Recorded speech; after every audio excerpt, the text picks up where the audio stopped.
notícia virou notícia. Numa era de transformações, uma pesquisa inédita feita para a TV Cultura e uma pesquisa internacional da Reuters revelam os hábitos de consumo de mídia no Brasil e no mundo.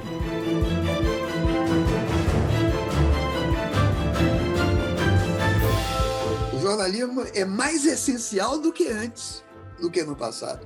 No sonho dos líderes autoritários, com vocações totalitárias, a sociedade não tem imprensa. Who are you most concerned about when it comes to spreading sort of coronavirus misinformation? And that's where 41% say politicians. A primeira coisa que as pessoas fazem é buscar informação. Afinal, de que forma o brasileiro se informa? Que valor tem a informação? Como a sociedade enxerga o fenômeno das notícias falsas, as chamadas fake news? Para responder a estas e outras perguntas, o Instituto de Pesquisa Ideia Big Data fez um levantamento para a TV Cultura e o Mediajor, evento promovido pelo portal Imprensa. 1.242 pessoas de todo o país foram ouvidas por telefone entre os dias 14 e 18 de maio. A margem de erro é de 3 pontos percentuais, para mais ou para menos. Os resultados trazem um dado positivo. 87% dos brasileiros se interessam por notícia. 52% se dizem muito interessados. 35% se classificam como interessados. Eu acho que a pesquisa traz uma ótima notícia para o jornalismo tradicional, o jornalismo feito em empresas jornalísticas.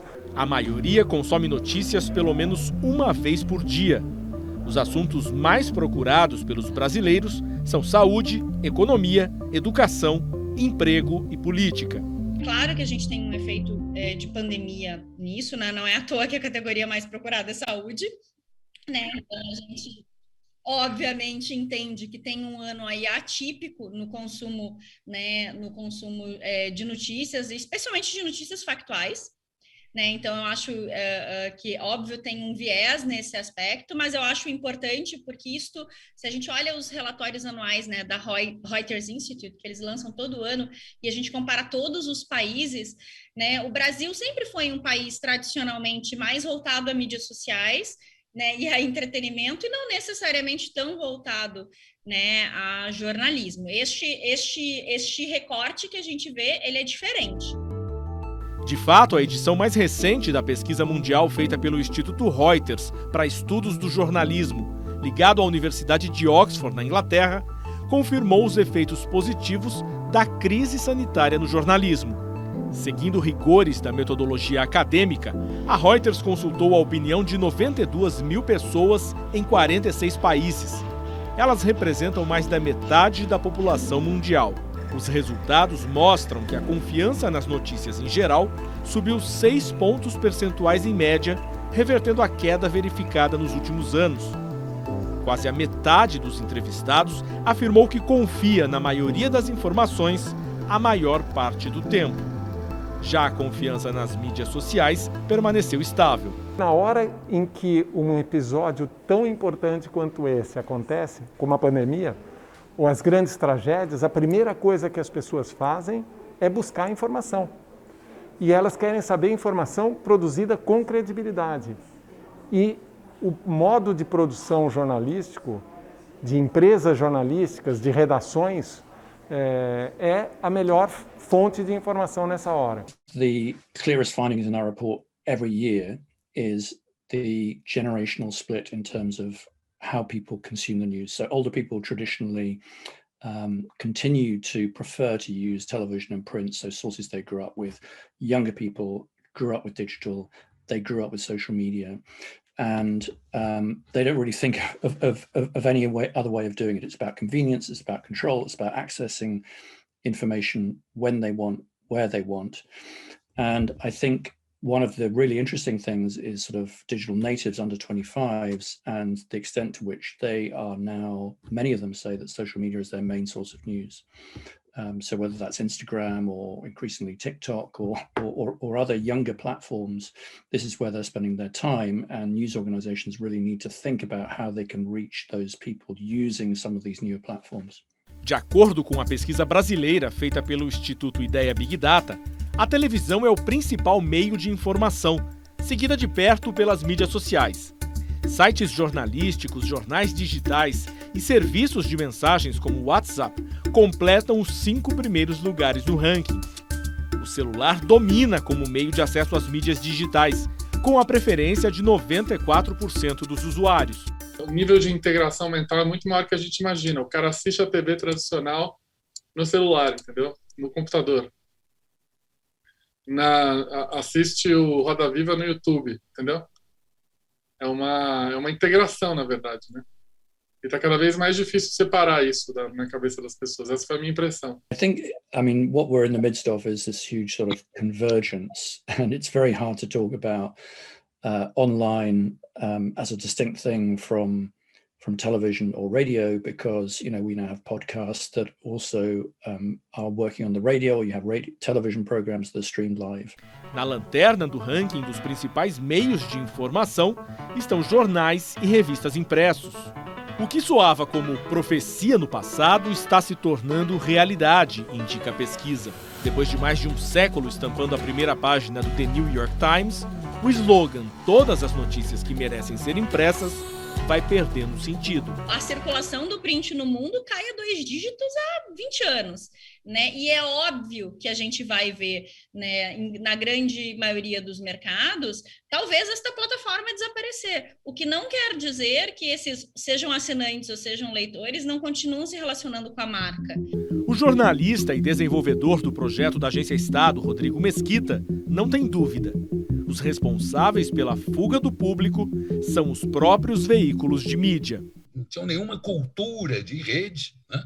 E acharam, né, que iam botar o nome deles em sites, né, e que, pela força da marca, os leitores iriam procurar eles.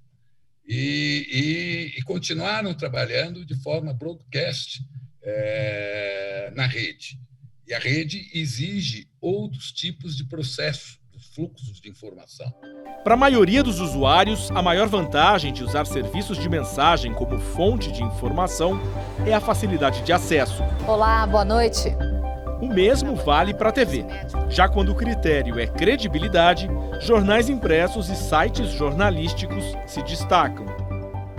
Sem dúvida nenhuma, a forma papel, o jornal em papel, tende a desaparecer, eu acho. Mas não o jornalismo. Não o jornalismo. O jornalismo é mais essencial do que antes, do que no passado. E o jornalismo é uma forma de intervenção da credibilidade nos eventos do mundo, nos acontecimentos do mundo. Então, mais do que nunca, nós precisamos de jornalismo. Agora, o jornalismo entendido, como Johnny Dewey sugeriu uma vez, como uma grande conversa social.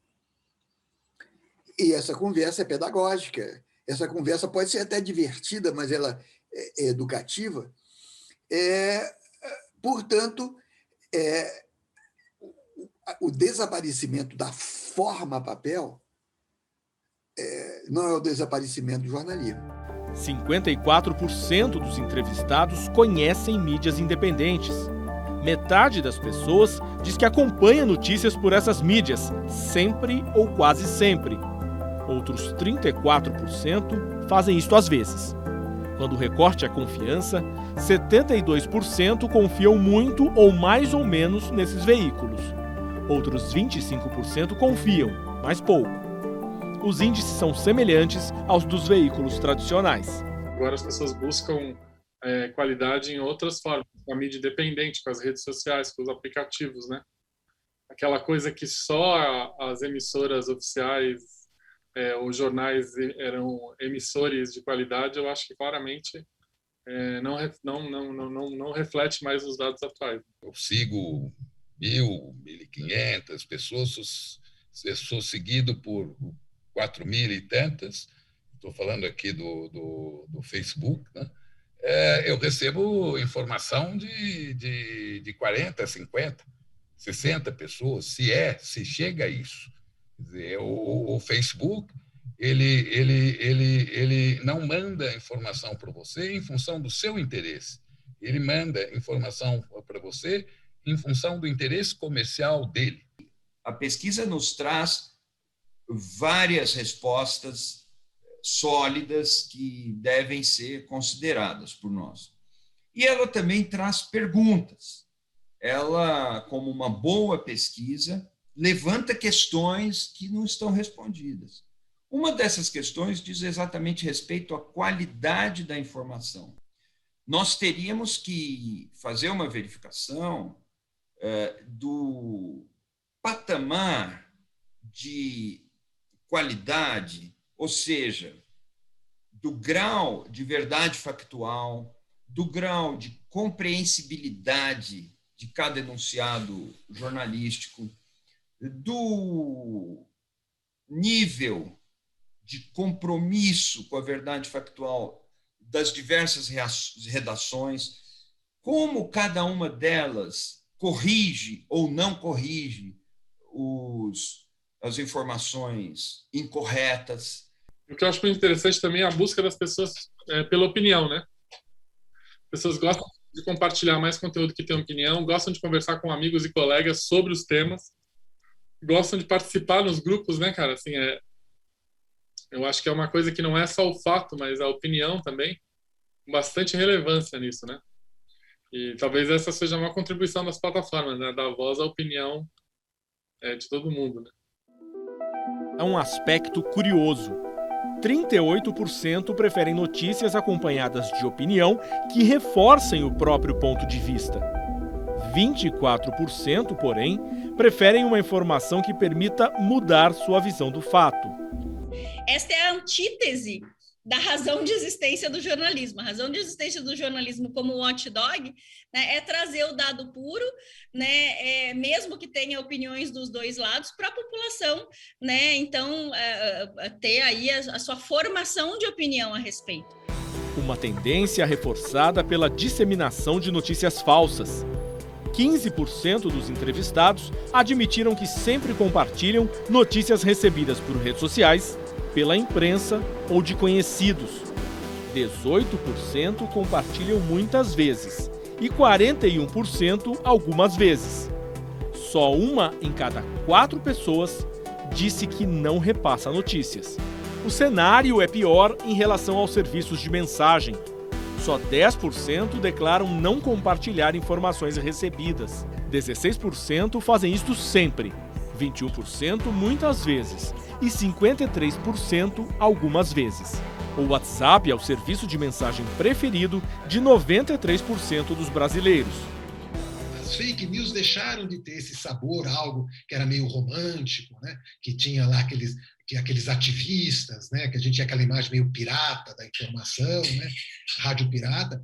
E hoje a fake news, né? O tema fake news é uma indústria internacional muito bem organizada e que, nas palavras do professor Paulo Nassar, da Universidade de São Paulo, é um verdadeiro exército de relações não públicas, bem remunerado, bem treinado. Uma investigação aberta em março de 2019 pelo Supremo Tribunal Federal ganhou o apelido de Inquérito das Fake News. Ele apura uma rede de ataques sistemáticos ao STF e aos ministros da Corte por meio de notícias falsas, ameaças e calúnias. Aliados do presidente Jair Bolsonaro estão entre os alvos da investigação. Eles são acusados de formar o Gabinete do Ódio, um núcleo supostamente instalado em pleno Palácio do Planalto para espalhar ataques a adversários políticos por meio da desinformação. Você identifica os hubs deles, você vê que eles têm uma pauta, você vê que eles têm uma produção, a produção deles digital é infinitamente superior e tem a lógica deles, evidentemente, sem nenhum compromisso com o jornalismo de fato, mas é uma produção infinitamente superior do que qualquer empresa jornalística brasileira.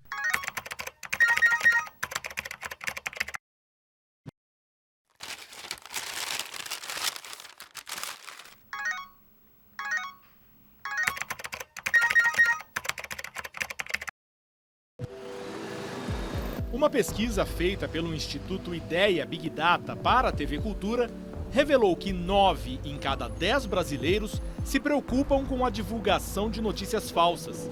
Para 82% das pessoas, as fake news são um problema muito grave.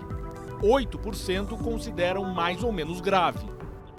Chamou a atenção o fato de realmente as pessoas acharem que isso é um problema enorme, né? E esse número só tem aumentado. Se eu fizesse a mesma pergunta há 5 anos atrás, a preocupação com fake news seria muito menor. Né? O outro ponto que me chamou muito a atenção na pesquisa foi que o comportamento vai na contramão dessa percepção de gravidade do problema, já que 90% das pessoas de todas as idades, de todas as rendas, de todos os espectros políticos, né, todas as pessoas compartilham notícias por meio de aplicativos de mensagem ou redes sociais. Um comportamento que nós sabemos que pode ser muito perigoso para disseminar desinformação. De acordo com a pesquisa, os meios mais impactados pelas notícias falsas são, pela ordem, o WhatsApp, Facebook, as mídias sociais, YouTube, Instagram, televisão, jornais, Twitter, rádio, blogs e revistas. A maior preocupação é com notícias recebidas das pessoas em geral, dos governos, políticos e partidos. Para a sociedade, muitas vezes, quando se trata de fake news, os veículos são equivalentes e o crédito depositado no conjunto dos meios, ele sai prejudicado por causa disso. A pesquisa, ela corrobora essa visão de que nós precisamos de uma educação midiática. As pessoas não sabem entender o que é um veículo de comunicação, as pessoas não conseguem entender a diferença entre notícia, propaganda, publicidade e opinião. As pessoas têm muita dificuldade em separar veículos que seguem os protocolos rígidos jornalísticos daqueles que não seguem os protocolos rígidos jornalísticos. E, então, isso tudo precisa ser ensinado. Nós ingressamos numa era da sistematização da mentira. Quer dizer, na verdade, na realidade, ninguém vive o tempo inteiro de verdade. No nosso cotidiano, nós falseamos, nós hesitamos com relação ao certo e incerto, ao falso e o verdadeiro. O que efetivamente nos movimenta são as paixões, são os afetos, e que nós, digamos, incrustamos, colocamos esses afetos numa racionalidade que também forma o nosso dia a dia. Mas esse critério, os critérios distintivos do que é falso e o que é verdadeiro nos orientam. Mas, de repente, entramos num regime de indistinção entre o verdadeiro e o falso. No sonho dos líderes autoritários, com vocações totalitárias, a sociedade não tem imprensa, porque a sociedade não tem veículos independentes capazes de fiscalizar e de criticar o poder. Isso é a imprensa. Quando apostam no descrédito da imprensa, dizendo que ela é veiculadora de fake news, esses líderes estão destruindo o lugar da imprensa na sociedade democrática e, com isso, destroem a própria sociedade democrática. Isso contribui para uma degradação da cultura política a um ponto em que a sociedade passa a igualar o que é um blog apócrifo de endereço desconhecido, cujos autores não são públicos, e o que é uma redação com jornalistas que têm nome, sobrenome, que têm endereço e que assumem responsabilidade pelo que publica. De acordo com a pesquisa, a maioria das pessoas checa as notícias para confirmar a veracidade. No caso de informações recebidas por mídias sociais, imprensa ou conhecidos, 41% sempre checam e 24% fazem isto muitas vezes. Outros 23% admitem que poucas vezes conferem as notícias e 12% não checam. Já no caso de serviços de mensagem, 43% afirmam que sempre checam, 29% fazem isto muitas vezes e 22% admitem que checam poucas vezes. Outros 6% simplesmente não checam. Imagino que essa checagem, né, que é dita que é feita pelas pessoas, é uma checagem se aquela notícia corresponde à sua opinião e então merece um compartilhamento. São essas as hipóteses que a gente teria que investigar melhor para tentar entender. Agora, uma coisa é certa, se todo mundo checasse da maneira correta, o fake news não seria um problema que nós percebemos. A acentuada polarização política que predomina em várias partes do mundo pôs mais lenha nessa fogueira. You are fake news. Trump e seus seguidores viviam dizendo que a CNN e o New York Times eram difusores de fake news. E isso pegou. Tanto que os estudiosos desse assunto começaram a deixar de usar a expressão fake news como uma categoria conceitual. Passaram a trabalhar com a categoria de desinformação. Exatamente porque o termo fake news perdeu a precisão. O que é que cada um está chamando de fake news? Se nós formos nos aprofundar aí, nós vamos ver que uma mesma notícia, uma mesma reportagem pode ser chamada de verdade factual, incontestável, num determinado grupo e de fake news no outro grupo. Isso é um grande problema para entendermos o que de fato vem se passando. A pesquisa traz algumas pistas a respeito desta confusão entre informação e política. Quando a questão é analisada por ideologia, o estudo mostra que quem mais compartilha notícias são as pessoas que se identificam como de extrema direita e de extrema esquerda. Elas também aparecem entre as que mais dizem checar o que recebem. Aquilo que a esquerda chama de fake news e o que a direita chama de fake news são coisas diferentes. Se não fossem coisas diferentes, não caberiam aí. Elas não se coadunariam com essa pesquisa. Quando nós não temos escoras sociais, não temos apoios sociais, os apoios do argumento, os apoios da amizade cívica, os apoios da democracia, nós ficamos girando alucinadamente ao redor de nós mesmos, e esse girar ao redor de nós mesmos é o mesmo movimento do fascismo e do nazismo. Não é, portanto, que o fascismo como forma de vida esteja emergindo nesse momento, no buraco negro da sociedade incivil. Então, a mentira sistemática, a mentira é uma consequência da impossibilidade de determinarmos a verdade no nosso cotidiano. É um cenário mundial. Conforme a pesquisa do Instituto Reuters, 6 em cada 10 pessoas se preocupam com a desinformação na internet. O Facebook aparece como vilão. Mas no caso do Brasil, México, Malásia e Chile, o foco são os aplicativos como WhatsApp e Telegram.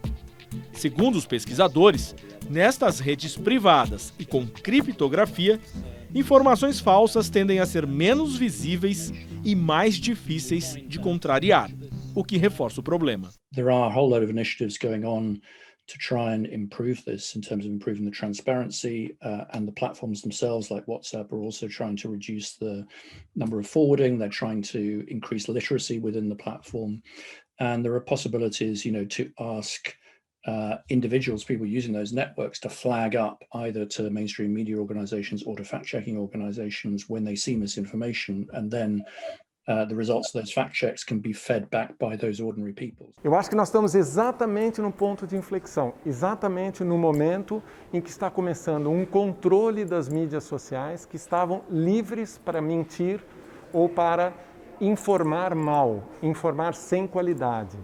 E agora nós estamos exatamente no momento em que a sociedade se dá conta de que nas mídias sociais o rei está nu e é preciso vesti-lo e controlá-lo. De acordo com a Reuters, a pandemia acentuou o problema, dominando as fake news mais do que qualquer outro assunto. Os entrevistados manifestaram especial atenção ao papel desempenhado pelos políticos na divulgação de informações imprecisas ou enganosas. Yes, we've been tracking and asking questions about fake news since about 2016, which is, really when the whole sort of real concern about sort of information disorder really sort of took off. This year, for the first time, we've really focused on coronavirus and how that plays out. And one of the things we've seen is that in pretty much every country in the world, people are now more concerned about fake news around coronavirus than they are around politics. Now, obviously, these things are linked because quite often it's politicians who are talking about coronavirus and giving out information. A preocupação é maior no Brasil, onde, segundo os pesquisadores da Reuters, o presidente da República se notabilizou em espalhar desinformação. This is basically, we asked them a question about, are you most concerned, who are you most concerned about when it comes to spreading sort of coronavirus misinformation? And that's where 41% say politicians. So they're essentially talking about Bolsonaro or state governors or whatever. So, we often think about misinformation as something that is, spread by ordinary people or activists or foreign governments, but actually in many cases from an audience point of view, what they're really concerned about is domestic politicians who they don't like or who they think are spinning a story, or it's that kind of thing when they talk about misinformation quite often. Quando a gente vê o Facebook, o WhatsApp e outras mídias sociais, o Instagram, limitando o conteúdo de pessoas como Donald Trump e os trumpistas nos Estados Unidos, como o Bolsonaro e os bolsonaristas no Brasil, esse controle social que vai acontecer ou pelas empresas de mídias sociais ou pela sociedade. De uma forma ou de outra, isso vai acontecer como aconteceu em todos os outros meios, na evolução de todos os outros meios de comunicação.